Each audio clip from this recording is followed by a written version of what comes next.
Social Services. We are here today to tell you about some guidelines for qualifying of the caregivers for the elderly and people with determination. Today it will be in the two parts, social parts and medical parts. I don't know, you all hearing my voice, it's clear? Clear, doctor. Okay, so we will proceed. Please keep your mic mute. And if there is any question, inshallah, in the end of the session. And there is also a certificate for this session. In the end of the session, also, we will send the link. Fill in that one with your name in English and email, please. So now our colleague Sheikh Muhammad will talk about the social part of the guidelines for qualifying the elderly. Sheikh, you can proceed. Hello everyone. My name is Sheikh Muhammad Hassan. I am the social service specialist. I'm going to talk about the social part.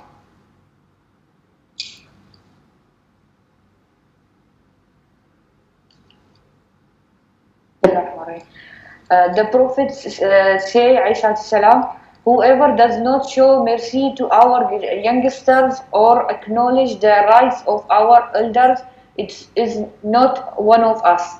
The Department of Social Service of Sharjah government pay great attention to the elderly people and the people with of the determination by providing them many social, physically, economic, and many health services to meet up the highest level of the satisfaction and the happiness for them.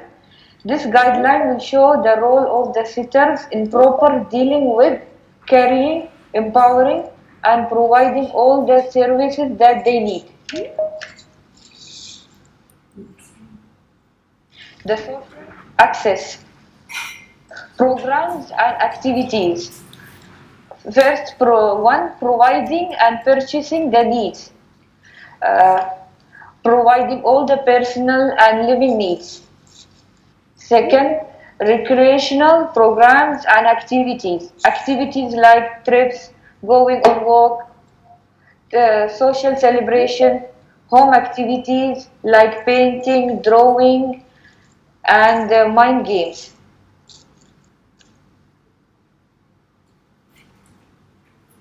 The religion access.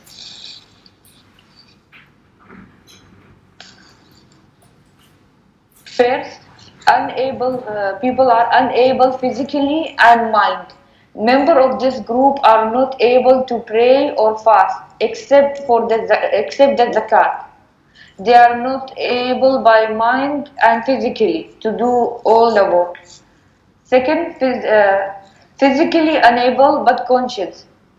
He is aware of the mind. He can do all the religions ruling. He can pray by sitting or laying down. He can fast. He can do zakat and hajj. Third, unable by mind and physically. This group is almost like the first one. Only zakat he can do.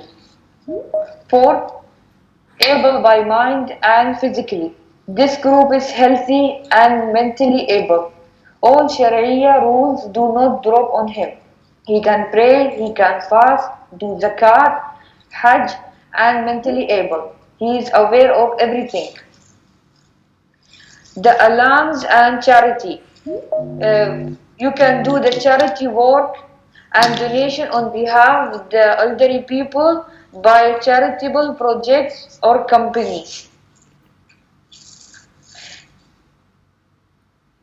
The independent access. Maintaining identification documents and paper. We have to maintain all the documents and papers that belong to the elder people. We have to maintain them and keep them safe, such as bank card, ID card, Emirates ID, health card, passport, birth certificate, marriage certificate, etc.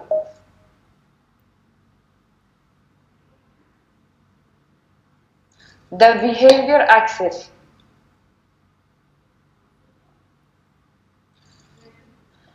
We have to respect our elderly people because they are old. They have such a great experience in life. They might be father or grandfather. We have to be kind, nice, and mercy to them. And we have to be patient with them because they have weak memory. They forget things easily. They are they forget fast. They don't understand quickly. They have poor memory. Now I will my colleague Pretty will continue.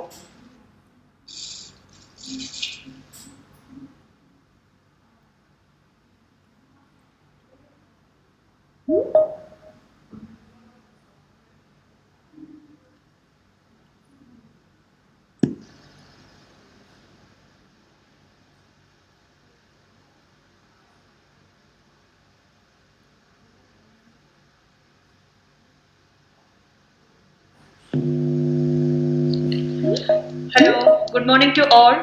You can hear me? I hope you all can hear me clearly.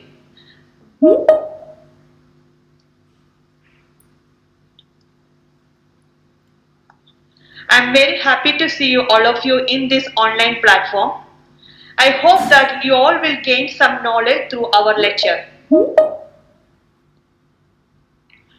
I request you that every one of you practice this procedure and please do share the information with the children, relatives and your friends. And the current scenario, these prevention measures are very important in our life. Please do share with your children and practice in our daily life. Okay. My topics are, first one is hand washing, then how to use properly mask, and how to check blood pressure, blood sugar, and how to put mask and how to put gloves and how to remove in a proper method of removing the gloves. These are my topics. Okay, first we will go for the hand washing. Especially in the healthcare professional, we are first the beginning with the proper hand washing method. The hand washing, we have 8 steps. You can see in this picture, 8 steps are there. This is the important in our life, in the current scenario.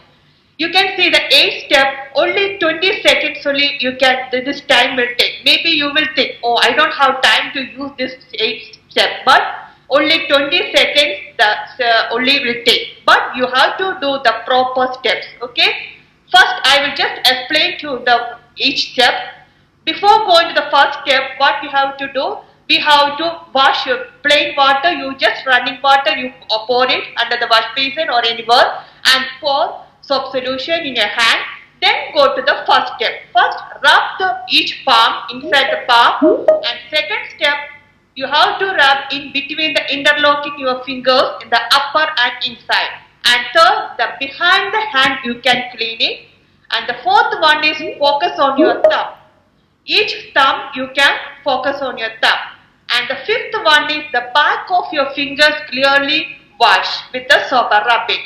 And the sixth one is the nails. You can clean the nails with a rotatory motion in your palm. And the seventh one, go down with the wrist with a rotatory motion. And last one is clean with a clean water and dry with any clean tissue or dry with the towel.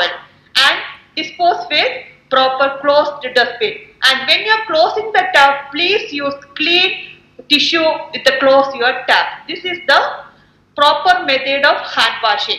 When you use the hand washing, the proper method, the hands are clean. Okay, I hope you all can understand. I will show you the videos now.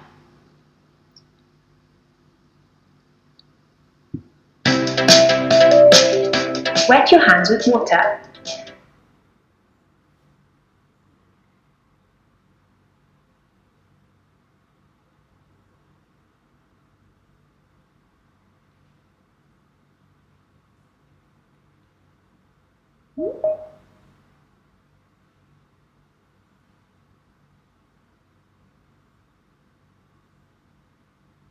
Dry them thoroughly with a paper towel. With a paper towel, okay? Use the towel to turn off the tap.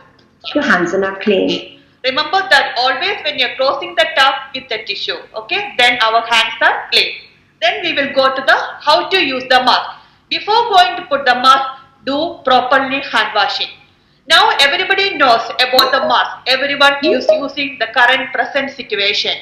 Before, the mask was used only for the health workers. We are very familiar with the mask and all. Different types of masks are there. N95 mask is there, N93 mask is there, respiratory mask is there, surgical mask is there, paper mask is there, and the current situation we have now designed mask also is there. But whatever mask is you are choosing, please choose the proper quality of mask. The quality is very important. If you are using the mask, designer mask also, but you choose proper quality. The quality is not good, there is no use to wear the mask. When? How you know the good quality of mask? Okay, first I will tell you how to wear. Whenever you are putting the mask, before that first proper hand washing, then always hold the earlobes. Don't hold the inside the mask or outside the hand mask with your hand. Always hold the mask with your earlobe and fix it with the earlobe in your around your ear. Okay, and in your nose bridge there is a metal wire strings are there. In fix the metal wire properly in your nose according to your each one have a different shape of nose and fix it properly in your nose bridge. Okay, nose bridge, and on the bottom of the mask you pull it up to the chin, and especially you have to see the mouth, nose and the mouth should cover properly. We can see in the everyone nowadays someone will not close your mouth or will not close your nose, but that is not a proper way. You should, when you are using the mask, properly cover your nose and mouth in a proper way. Then only we will get the benefit of your using the mask. Okay. Then while we are removing the mask also, always remove with your ear loops, hold in the ear loop and put it in the closed dustbin. Please don't throw anywhere the mask. Please always keep in your mind when you are removing and dusting the mask, putting the dustbin, closed dustbin you have to put. Okay. Then how you know the good quality of mask? After putting your mask in your face, in your hand, just keep in front of your mask and just blow inside your mask. The air, when you are blowing that, the air should not fill your hand. If you are getting the air movement is there in your hand, there is not a good quality of mask. When you are getting a good quality of mask, your air should not fill in your hand. That is the one. The air should not go outside. The outside air should not go inside also. That is the always choose the proper quality of mask. Then we will go for the how to put gloves. Okay, because now everybody is using the gloves. If you go for the shopping or anybody, this present situation must use the gloves. Okay, because for us we are used health workers and all, we are used for the gloves. Then how you will use the glove, because very difficult to, if you are unfamiliar with the person, it's very difficult to use with the gloves, because we have to take the things, we have to cut him, we have very difficult. But for the health workers we are used. How we use that one? We are using daily in the hospitals and all, always with the gloves. First you have to choose the correct fitted size of your hand. There is a small size is there, medium size is there, large is there, X larger. We have to find what size of the gloves is fitted for our hand.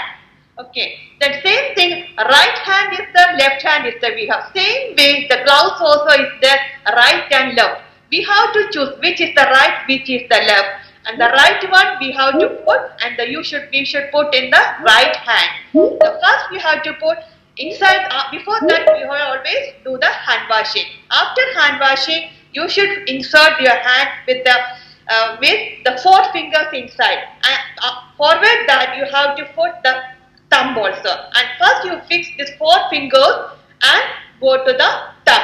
then it should be fitted properly in your hand. Okay, I will show you. This is the surgical method of putting the glove, but this is, if we practice daily life, it's very easy to follow also. You can see the video now.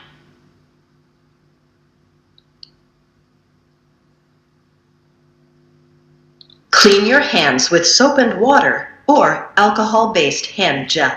Okay. Before that, hand wash or sanitizer. Clean your work surface with soap and water or a disinfecting wipe. Put the sterile glove packet onto your work surface. Hold the wrapper of the sterile glove packet by its edges as you unfold the wrapper to expose the gloves. The inside of the glove wrapper is sterile. Pull on the creases to prevent the wrapper from folding back over the sterile gloves. Pick up one sterile glove by the rolled cuff, taking care not to touch the outside of the glove with your fingers. The outside surface of the glove is sterile. Slide your other hand into the glove. Hold the glove by the inside of the rolled cuff as you pull it onto your hand.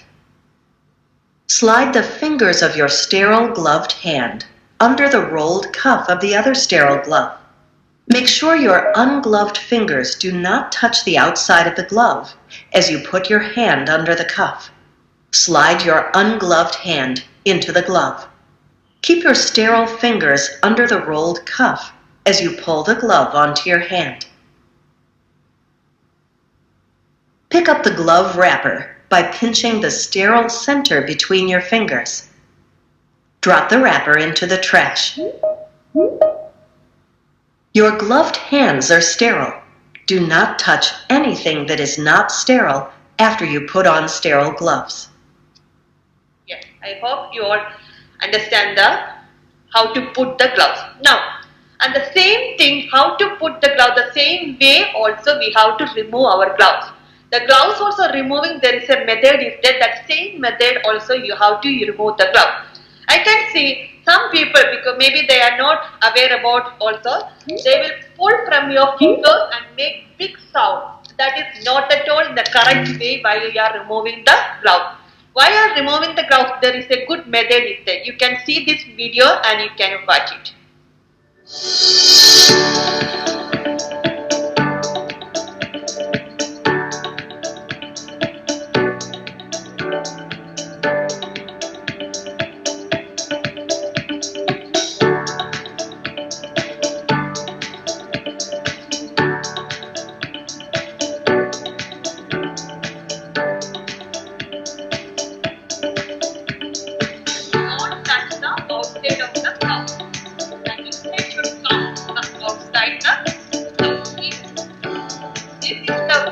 How to remove your gloves properly, and this is the way.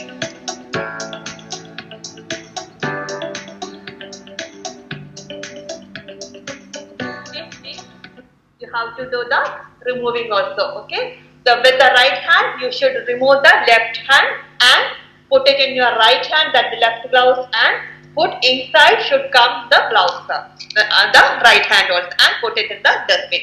Now, next we will go for the health matters. Okay, health method, the vital signs, the main vital organs that we are the blood pressure, blood sugar, oxygen level, and the temperature. How we know how to check the blood pressure and the glucometer? Okay, blood sugar. And when we go hospital, they are checking first the blood pressure method. Okay. We have many different types of blood pressure machines are there. Electronic is there, that is the elbow is there, wrist is there, manual is there, different types of blood pressure machine. Anyone you can use, but you have to use in a proper method. Then only we will get the correct method. Correct reading should come. That according to this reading only doctors can prescribe the medication. That's why always keep in your mind, take properly your blood pressure and always note down the day and with date, time and the reading. And whenever you will go to hospital, you can show to the doctor. And before taking the blood pressure, always take 10 minutes before that you have to take rest. Why we'll go for the hospital, doctors will see the OPD or the follow-up. the nurses will or receptionist will say, ma'am, please wait for 5-10 minutes there. Why? Because they want the resting blood pressure. Because resting blood pressure is the actual blood pressure.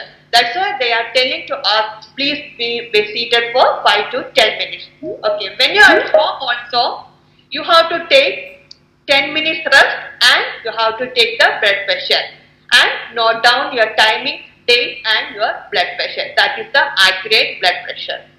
And the by blood pressure reading, there is a normal range is the 120 by 80. The normal range for the normal person is 120 by 80. Maybe some person with the chronic hypertension, maybe they are taking long time with the hypertension medication, diabetic patient, stroke patient or severe patient and all. They are the doctors are saying they are maintaining with the 140 by 90 is their actual range. That is depends upon the patient condition. Okay. And the hypertension, maybe some patient will get hypertension that is above 150 by 90 and the hypertension means the blood pressure will go down. That everybody knows. We will feel the giddiness, headache, shivering and all. Then we have to check our blood pressure. Maybe it will be low hypertension will come. Okay. Then that is the blood pressure. Then same method is the blood sugar also. We have the blood sugar method, the fasting blood sugar, postprandial blood sugar and the random blood sugar. Like that 3 types of blood sugar is there. Okay. Anything we can choose it. That usually we have checking the blood sugar by the glucometer at home. There is a one glucometer is there and the glucose strips is there and there is a lancet is there. How we will check the glucose meter? First you have to switch or put on the glucose strips on the glucometer and there is a cord will come and after the cord the sign will come to drop the blood drop. After that you have to prick your fingers with your lancet. Usually lancet there is a number is the 1 to 5 numbers is there to size of the needle to prick. Usually we are keeping 3 to 4 that number because we need someday big drop of blood drops is needed for the each glucometer. Okay, then usually we are putting 3 to 4 numbers. And usually according to the WHO, they are recommending the when you are pricking the fingers, the index finger, middle finger and the ring finger. Because that is fleshy, the middle finger and the ring finger. Because the tip of the finger is little fleshy, that is little painless. And when you are pricking the nail with the lancet, always choose the sides of the both the side of the nail finger. Okay, don't prick on the tip of your finger because that is very painful because nerve endings are there in the tip of the finger. That's why always choose the sides of the fingers. That is less painful and you will get a good drop of blood also. And the fasting blood sugar means 8 to 10 hours of fasting blood sugar fast. You have to fast, but you can drink water but no solid diet. Okay. Then you have to take your blood sugar in the morning. That is the normal range is 72 to 106 for the normal without no diabetic patient. That is the normal person is the normal range. Postprandial means after the food. After food you have to note down your timing and exactly 2 hours you have to take. That reading should come less than 140 milligram per dl.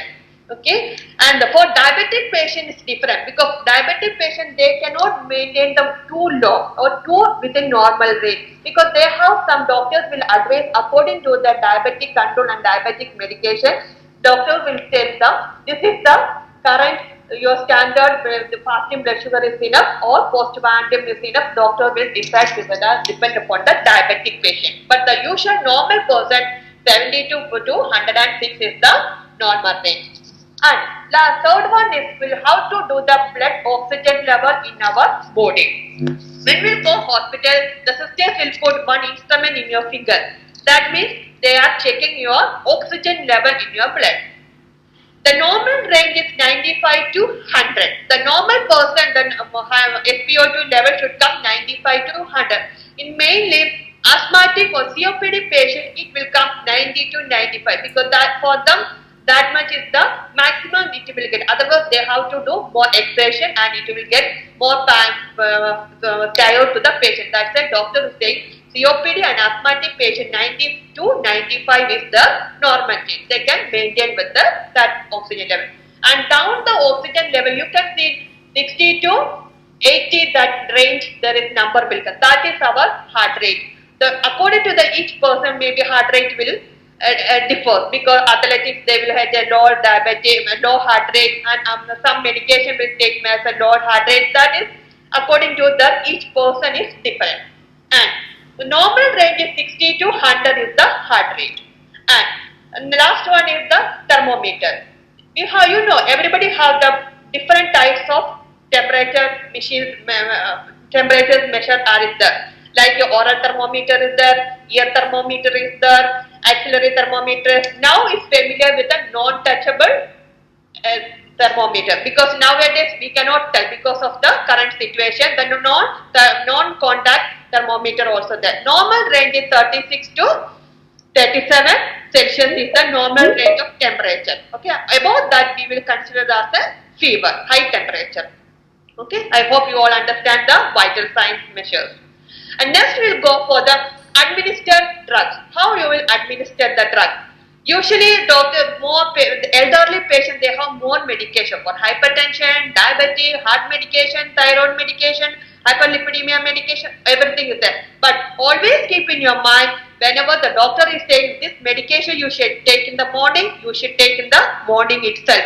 Maybe you will think, oh, I don't have time in the afternoon, I will take in the morning. Don't do like that. Whatever the doctors and pharmacists or nurses are prescribing, please take the correct time. Because why doctors and pharmacists are saying the timing? Because blood pressure medication, maybe 1 or 2 medication doctor will, that your 24 hours that blood pressure level should be maintained. When you are taking in the morning, maybe it will cover with the 12 hours only. That's why doctor is dividing the 2 times, morning or evening, because the doctors want the 24 hours the blood pressure or blood sugar level should be maintained within the normal range. That's why always keep in your mind, whenever the doctors is prescribing correct time, you have to take.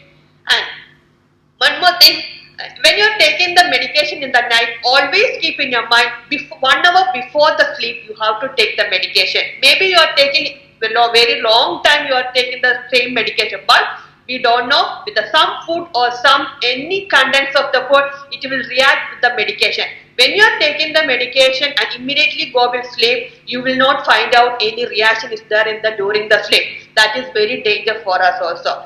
That's why always keep in your mind, 1 hour before you have to take your medication before sleeping. And usually when you are taking the medication with the normal water, don't drink with the milk, juice or any ice water. Always keep in your mind, with the normal water you have to take your medication. And one more thing, if you are taking any new medication, always keep in your mind, you have to take in the daytime. Don't take any trial in the night time, because many reactions will come in the night. During the sleep, you will not find out. The morning only you can find out, but we don't know what the stage will be. We are in the morning time. That's why always keep in your mind, any new medication you have to try in the daytime itself. And one more thing, when you are taking the oral medication, the reaction will come 1 or 2 hours will take, because we are taking through the orally. If in case of injection, it will take 10 or 15 minutes, the reaction will come. That's why we are doctors are recommending always take the new medication or medication in the daytime. And when you have your parents or anybody have, or yours also have any chronic disease or anything, better to keep in your wallet what are the medication you are taking in the list of medication, or you can tag like this, the keychain, the medication pictures, and you can laminate and you can keep it in your keychain, because any emergency come, doctors and the medical health workers, they can easily find, oh, this patient has this problem, that he is taking this medication. They can find out that immediately and you can get the treatment very fast. Whenever you are going, then your wallet or in with like a keychain, you have to keep your medications. Okay. And next one is the basic bed arrangement. Okay. Mainly I will tell you the bed arrangement is for the elderly patient. Maybe patient cannot move from the bed.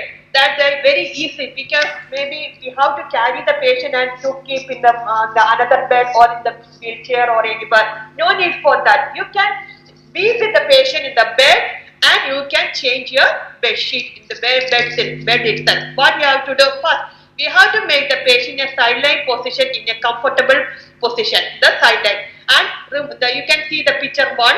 Remove the text from all the side and make the patient a comfortably sideline position and roll the bedsheet. That is used bedsheet. Roll to near to the patient. Rolled it. Okay. And clean your mattress properly. Okay. And the fourth one you can see, and you put the new bedsheet after that and tie it in the head end properly, and that also roll to the near to the patient.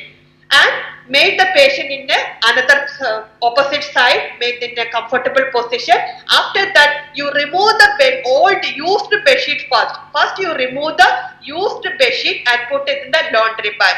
Then clean that side and pull the bedsheet, new bedsheet and the draw sheet and tuck clear and tightly under the mattress. And always remember that the head end and the foot end should tie properly. Then only we can get the free from the wrinkle. Because elderly patients, their skins are very sensitive and very very dry, and they are less elasticity also. That's why very prone to get injury to the skin. That's why free wrinkles. Okay.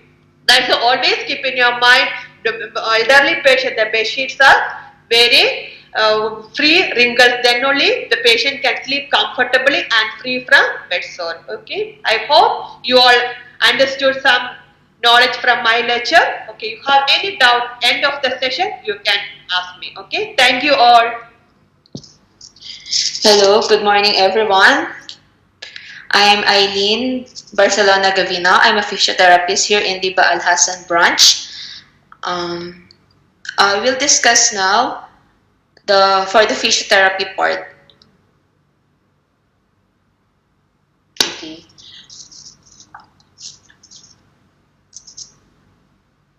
Wait.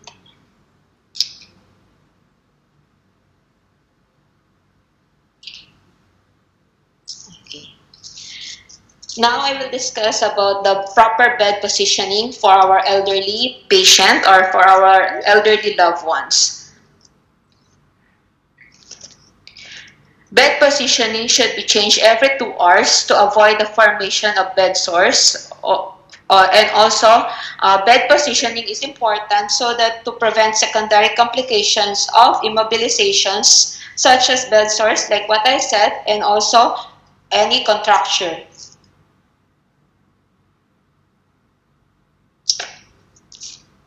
Bed positioning should be changed every 2 hours to avoid formation of bed sores.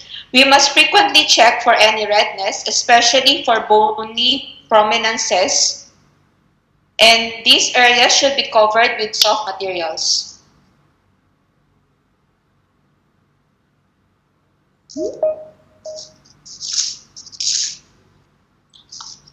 For this position, for the semi-recumbent position or 45 degrees, we must always check for the bony prominences like the head, the shoulder, sacrum, buttocks, and the heel. For the supine position or the lying on back position, we must take into consideration the back of the head, the shoulder, the elbow, the buttocks, and the heels. While for the side-lying position, we must take into consideration the ear, the shoulder, the elbow, the hip, the thigh, the legs, and the heels. While lastly, for the prone position or lying on abdomen, we must check the elbow, the rib cage, the thigh, the knees, and the toes. These are the bony prominences that we must always check for any redness, so that we will be able to prevent any bed sore. So on these pictures, you will see that we use some pillows, rolls, and towels. So in support, and it is being put, for example, like the pillow in the side-lying position, we are putting a pillow in between the 2 bones or in between the 2 legs to prevent the friction between the two bones or between the 2 parts.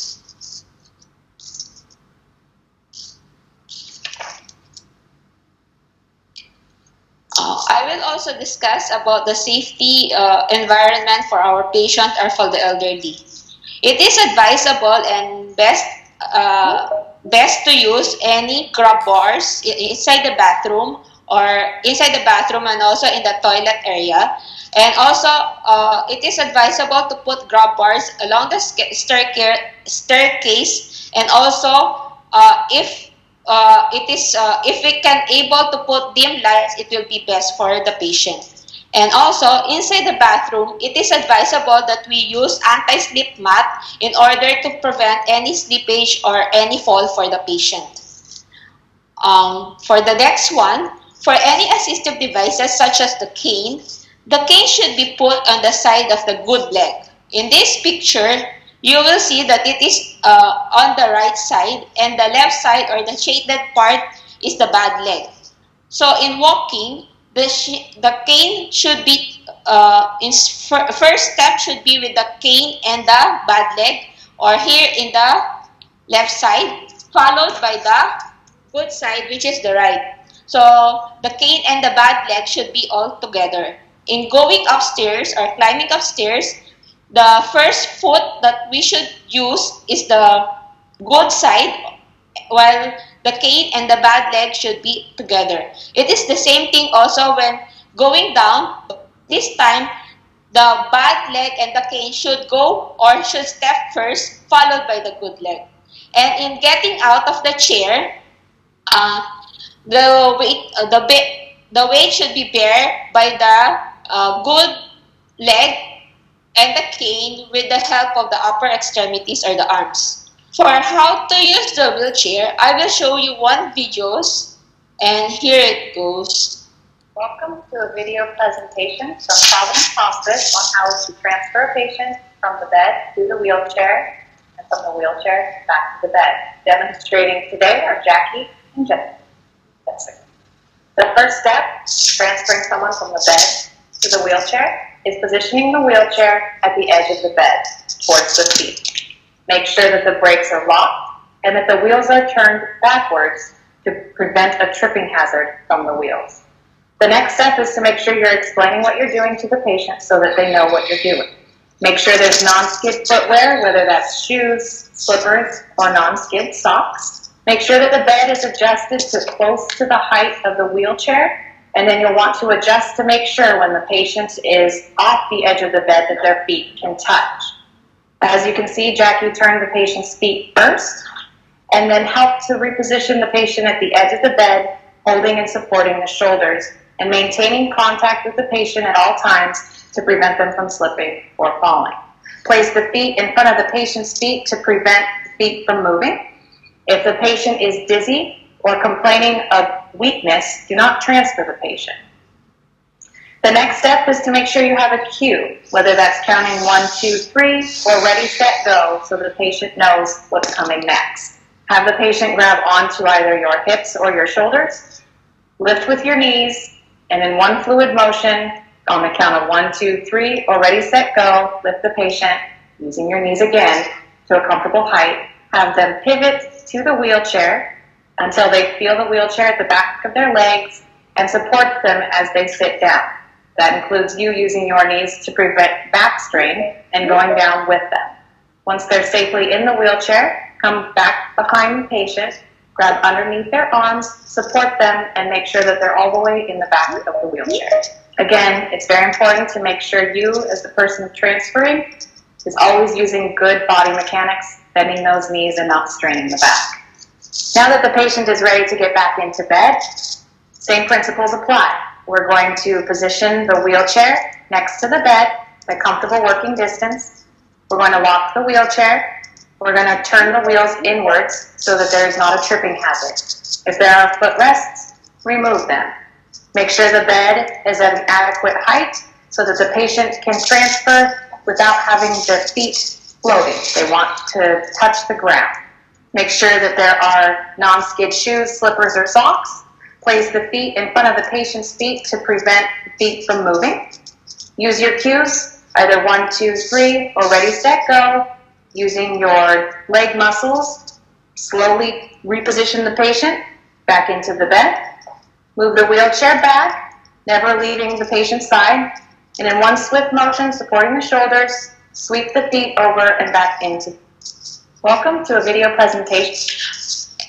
For this one, for the bed to wheelchair and vice versa, we must always take into consideration that we must always bear in mind the safety of the patient as well as the safety of our own or the caregiver. And I hope you have seen something or get something from the video that I showed you. For the next slide, patient's immobility for a long time after surgery or certain medical conditions can cause the patient to can cause development of deep vein thrombosis. This occurs when blood clot or thrombus forms in one or more of the deep vein in your body. This can break loose, it can travel to the bloodstream.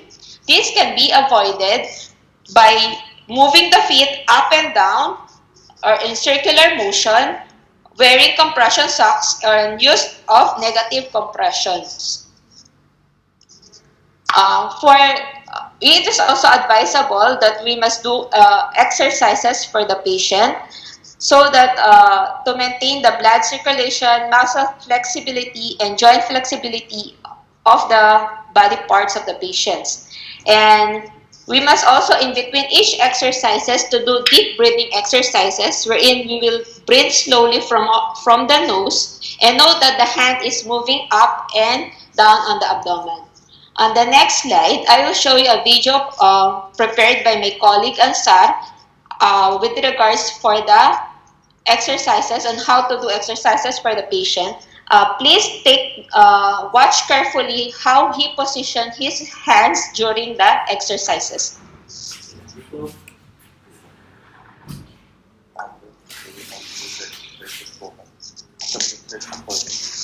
Start with the pistol and first the wrist, hold the wrist and stabilize the wrist. Then hold the thumb and do the exercise for the fingers. Each and every movement should be done 10 to 15 times as tolerated by the person. You can see how the finger movements are done here. Then we will go for the thumb, sideways,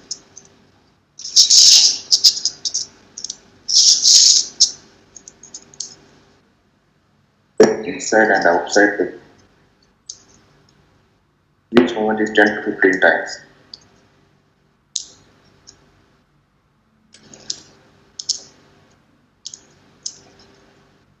Always take care that only the part which you are doing exercise should move. The other part should be stabilized properly.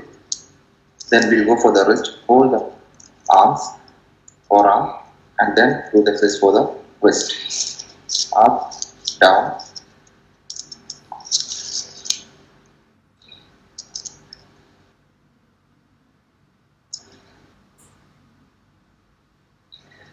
Then we'll be going for the elbows.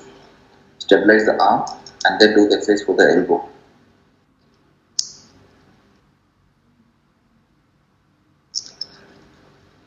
Make sure that all the movements are at full range or within the pain-free range.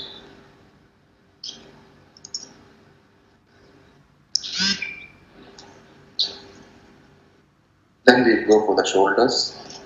Up and down movements of the shoulders. Stabilize the shoulder with your one hand and the other hand on the wrist, and then slowly do the movement.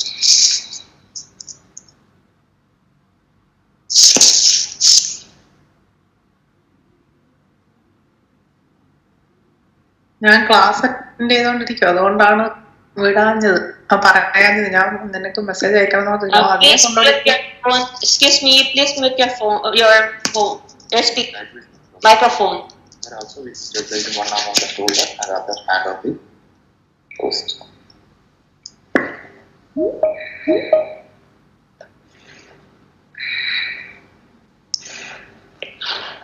These are the exercises for the upper extremities.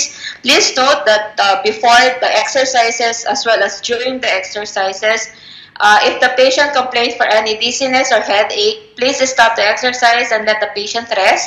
It is also advisable to do deep breathing exercises, and after 10 to 15 minutes, you can check the vital signs of the patient. For the next video, I will show you for the lower extremities. Oh, sorry.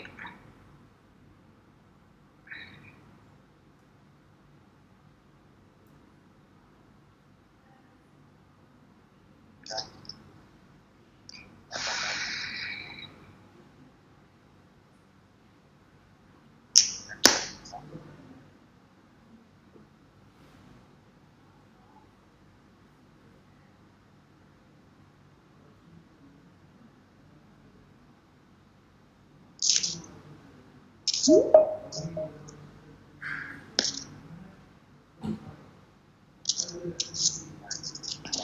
the lower extremity, as you see, he started for the toes, now for the ankle and the feet. Only the part that you meant to move should be the one, and the other part should be stabilized. Here, like the ankle, he stabilized it first. Now, for the knee joint, he will do the knee extension, and like it will be up and down. You can do this for 10 to 15 times. Depends on the toleration of the patient's tolerance. You see also he is holding or stabilizing the knee above the knee while moving the other joints, the distal joints. Now, for the thigh movements, it will be like up and down. And you can do this for 10 to 15. And you see, this is already, the patient is already in the sitting position. So it also helps for the stabilization. So I hope you gain something from all the videos and from the lectures that I presented to you. Now I will give the floor to our branch doctor, Dr. Mariam Suleiman. Hi, good morning once again. How are you all? So hope you are all enjoying with us. I will continue with the first aid. You know, in our life, sometimes we can face emergency situation that we can deal with, and sometimes we don't know how to deal with. So today I will discuss some emergency situation and how to deal with, so we can at least not worsening the condition, and sometimes also we can save life. So we will start with defining what is the first aid. What we mean about the first aid is the first and immediate assistance given to any person suffering from either a minor or serious illness or injury, with care provided to preserve life, prevent the worsening of the condition. So the first aid is very important to save the life of the patient or worsening the condition. You know, there is first aid kit that we have to provide in our home or our car. This first aid kit we can find in any pharmacy. There is one bag, put it the important thing on that, like gloves, mask, antiseptic, dressing materials, bandages of different sizes, painkillers, painkiller gel, and cold compressor, thermometer, and other that we can be important for us. And the numbers of the emergency to call, like for the caregiver for the elderly, we have to give her the number to emergency to call, like 998 for the ambulance, or 999 for the police, or any relative like important to call, like sister, brother, daughter. We have to give her the important numbers to call. So we will start with the heat exhaustion. You know, heat exhaustion, especially in summer season in our area, it's very hot and the humidity. This may be not that much for the elderly, because mainly the elderly will be under door, but maybe for the workers or your colleague in the outside or in the work position. So what is the heat exhaustion? It's the exposure to high temperature for long period of time. So how you will decide, my colleague is fall down now. So what's happening to him? How I will know that this one? طبعا you will see the weather that he is aslan under the sun, hot, very hot. He cannot take breath good, very sweaty. So we can tell that this is heat exhaustion. So what we will do in the first? طبعا we have to be calm first, so we can save them or we can deal with them. Make sure that the patient calm, patient no problem, it's okay with you, like that. Transfer the patient to the cool place. We will take him to the cool place. Give the patient cup of water every 15 minutes till 1 hour, and remove the tight clothes from the patient. Still, if he is same having difficulty in breathing, sweating like that, so please take him immediately to the emergency so they can deal better or call. The second emergency situation, like fracture. How we can define the fracture, or like this patient is getting fracture? طبعا you know our elderly is very fragile. They have osteoporosis, the bone is very weak, so any trauma, any minor trauma, even they can have fracture. The fracture, we can define two types of fracture. There is minor, open fracture and closed fracture. Open fracture, the skin will be open, there is blood. Closed fracture, there is no open, but you can define this fracture like the patient will have severe pain. He is crying from pain. Like after fall, he is crying from pain. There is swelling, there is redness, there is deformity in the limb, shortness, or the limb cannot move. So we can assume that he is having fracture in this one. So طبعا the first two steps, it's in all emergency situation. You have to be calm, calm the patient, relax in this situation, remove the patient from the danger area to the safe area. So I have here a video, we'll assume like this individual. If you think you've broken a bone, support the injured part to stop it from moving. This should help ease the pain and prevent any further damage. Place padding around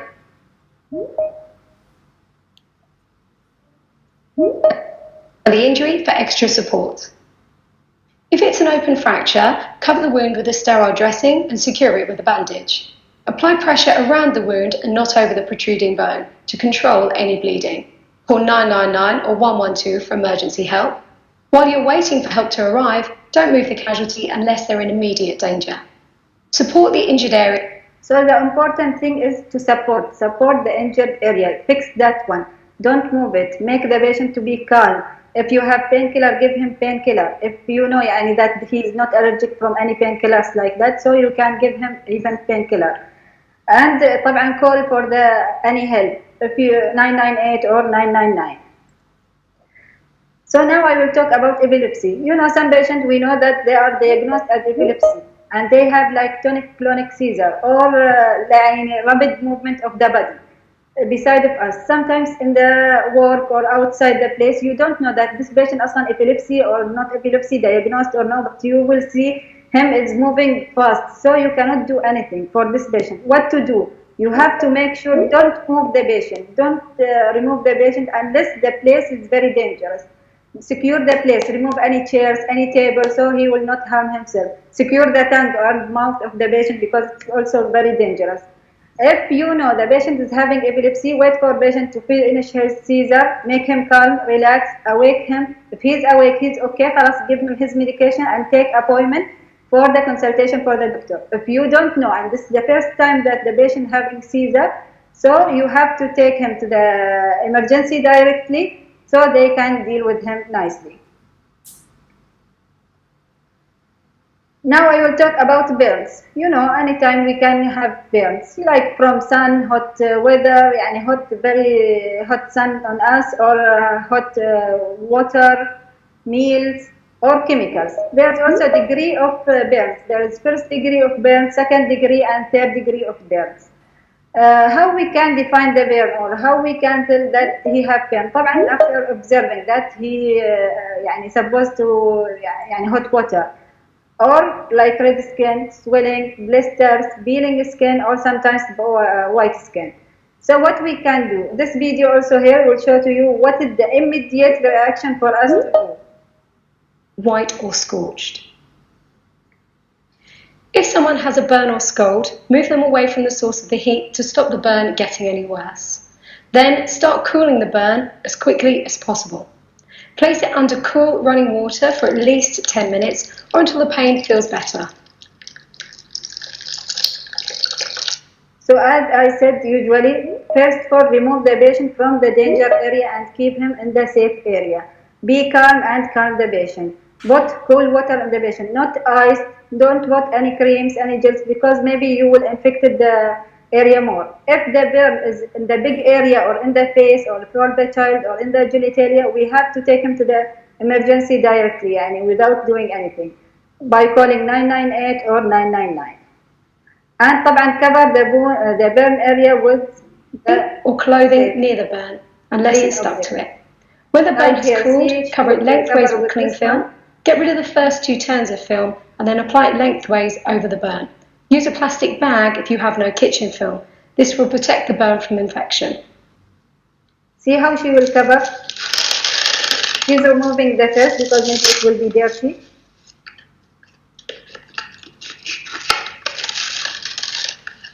She will take the clean one.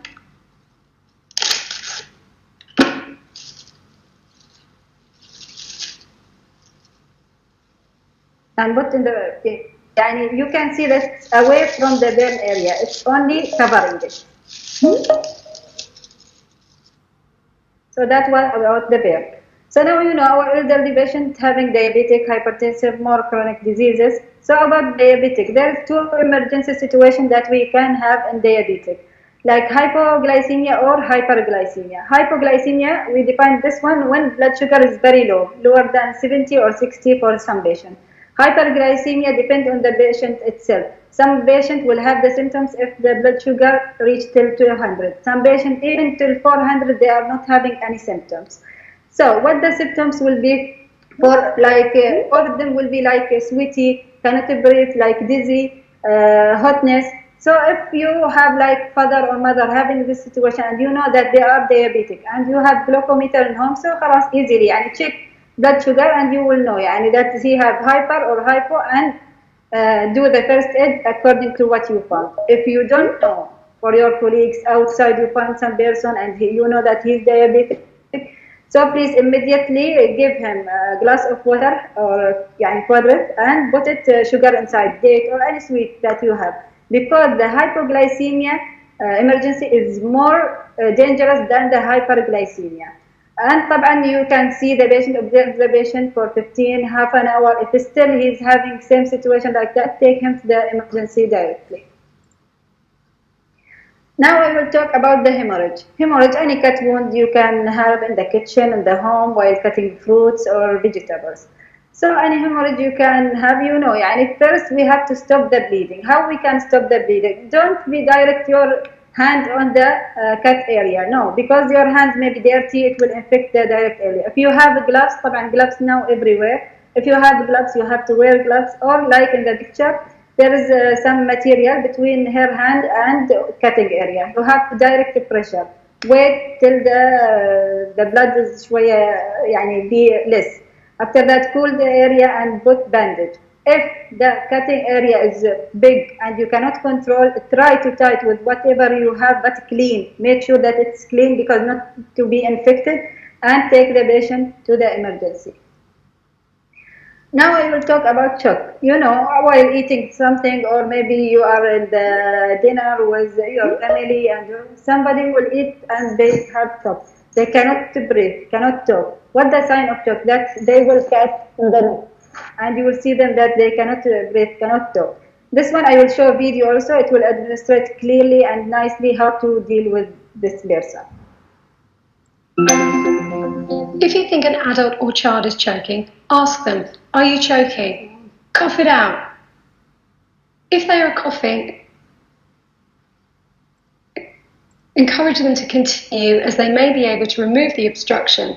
If they're unable to speak or cough, they need your help straight away. If coughing doesn't work, slap it out. Support the upper body with one hand and help them to bend forward. Use the heel of your hand to give up to 5 sharp back blows between their shoulder blades. 5 times. Then check to see if there's anything in their mouth. If there is, tell them to pick it out. If back blows don't work, try giving up to 5 abdominal thrusts. Squeeze it out.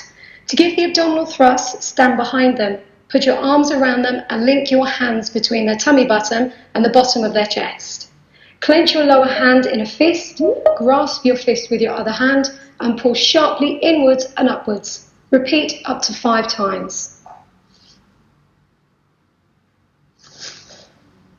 Also 5 times.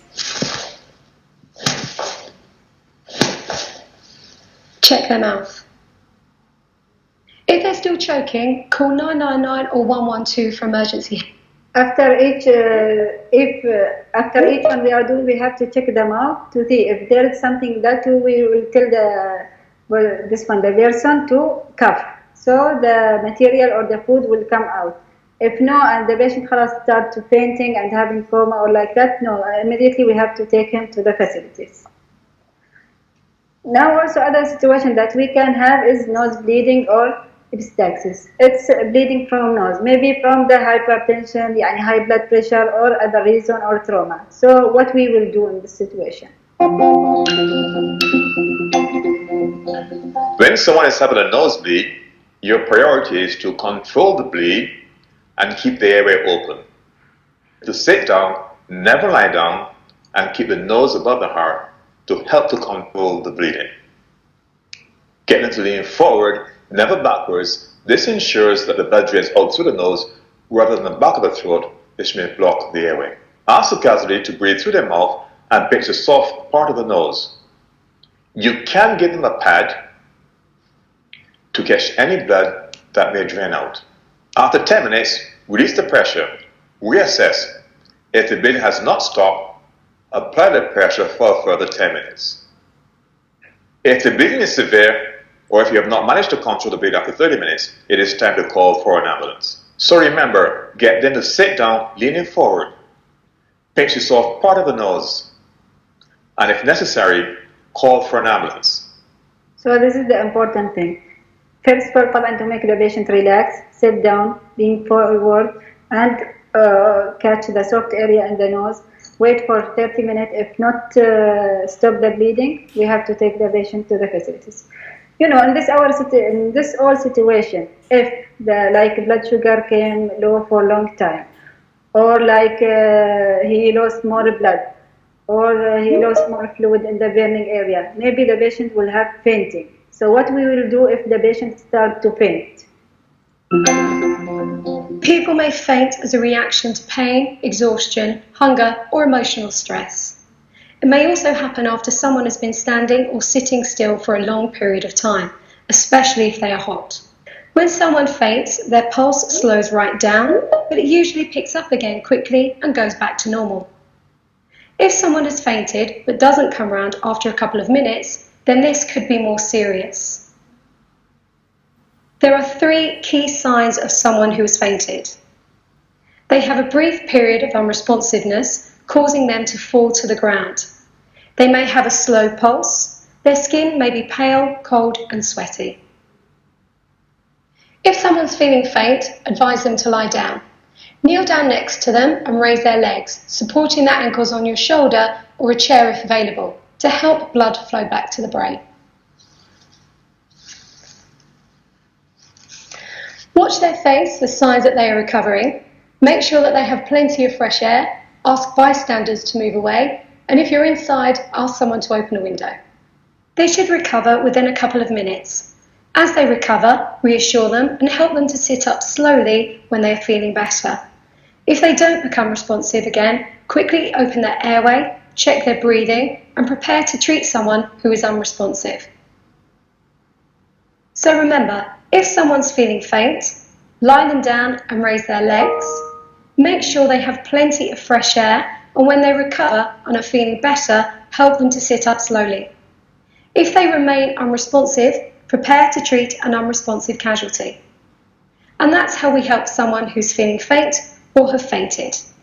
So this was some emergency situation that I discussed with. Hope you all understood.